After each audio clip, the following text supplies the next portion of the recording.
shootings outside Portland high schools in the last 2 months. No one has died, but students have been injured. On Monday, a 16-year-old was shot outside Cleveland High School. 3 students at Jefferson High School were injured in 2 separate shootings in October and November. So what's being done to stop these shootings at our schools? Joining me today, the president of the Portland Police Association, Aaron Schmautz. Thanks for being here. Thanks for having me. Appreciate it. You know, you were in charge of the Portland's School Resource Officer program when in 2020, the superintendent said, we're getting rid of it. Yes. How do you feel about the situation right now? You know, the thing that's been so difficult, you know, my wife's a teacher too, and so I have a lot of kind of nexus into what the school environment looks like. What's been so difficult is all of that work was built on relationship.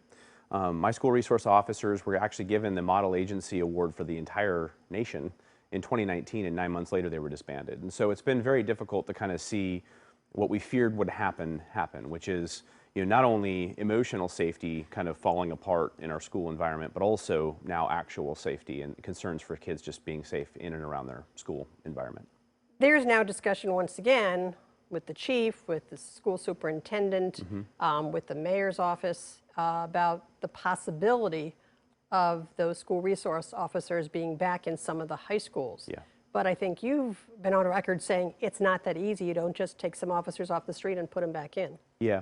I mean, if you look at what a uniform means in a school environment, you know, everyone has different perspectives about law enforcement, and that emotional safety, that kind of feeling of understanding about that environment is really important.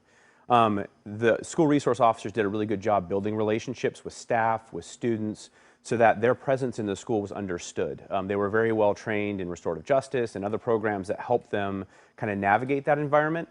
And their job really was to divert, you know, kiddos from the criminal justice system as issues came up, and also try to divert, you know, kids who might be exposed to this pathway to violence so that we don't end up having these issues. And so you can't just put police officers into a school environment and hope that things go well, because the jobs are just so different. If the discussion goes down the road more about this, there was great concern, and you know, sort of the reason why the officers were removed was there was concern that they were focusing on students of color, discrimination issues. Would there be something that could be put together that would make that different? So, you know, I mean, the one thing that is difficult for me, YSD was the most diverse group of police officers that existed within the police bureau. There was no actual evidence that we were engaging in any kind of bias-based policing. In fact, there was evidence to the opposite. But the thing that about that work that worked that I think is important is a multidisciplinary approach. What does that mean? When we were called to schools, the way that this worked was, you know, it wasn't that the police would walk in and say, this is what we're going to do. I mean, when you have like a crisis in the community, very often the police show up, we're just going to kind of fix the problem and then try to sort out how we're going to navigate things. Within the school environment, you would go, you'd meet with the school officials, with teachers, with their, you know, with their therapists or other people in that school environment, and then you'd come up with a plan and then act on it. And so having that approach helps prevent those kinds of issues. Now, where there are those concerns, it's important that we do hear from our students and hear from teachers and hear, you know, from the community how our presence is impacting kids to make sure that they understand why they're there. And again, this is why I think it's so important to hear from the superintendents. The superintendents were very clear about what they wanted when we left. Well, if we're going to come back, we need to hear from them again. What you want? How do you want us to serve? How do you want us to be in that environment so we make sure that the needs are being met in a way that will be received in the way that's it's intended? You know, taking a look at, you know, some of the different studies that have been done, and basically it shows across the board that armed officers don't prevent school shootings. Having officers in the schools doesn't prevent that in these cases where there have been school shootings.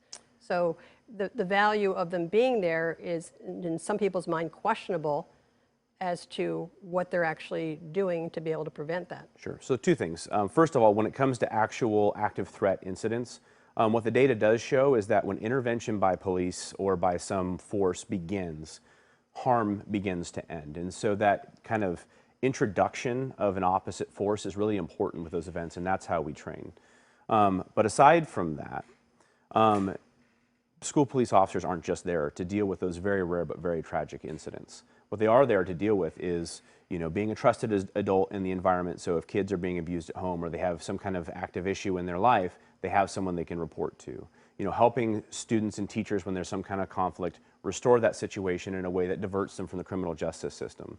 We could talk for a long time about the juvenile justice system and why it's very complex, and why having police officers who their focus is to kind of divert as opposed to just go through the process can help mitigate some of the kind of introductions to the criminal justice system that have outsized impacts on students, as they get a little bit further into life. So, there's two separate issues. Those active threat issues, I do think it's important that our training is good. Portland has amazing and very up-to-date training on how to navigate those issues, but that's not the only reason that we're there. Do you get any sense whether or not this will move forward? Well, I mean, again, two things are true at once. A, there's the need, but there's also the ability to fulfill the need. Our staffing is, as we all know, very complicated right now. We've just hired somewhere in the range of 80 to 100 police officers in the last 7 months, but there's a huge backlog at DPSST. And so, right now, where the Portland Police Bureau exists is everything we do has an equal and opposite. You look at our detective division, we've lost so many people that we've had to move white-collar detectives into homicide because we've had this rash of violence. We want to make sure that we're providing good service to our community, but I 100% echo the chief's sentiment. We cannot say that our position is that we're not going to protect our children. That cannot be the position that anyone has. So you don't see something happening this school year, is what you're saying? Well, I think that we can talk about, stopgaps or fixes. A lot of the money that was moved out of the police bureau was moved into community resources. So I think it's going to be really important for us very, very quickly to have discussions about, nonprofits or other things that exist that might be able to help. We took a very robust program and removed it from an ecosystem, and there's all these gaps that exist throughout this ecosystem.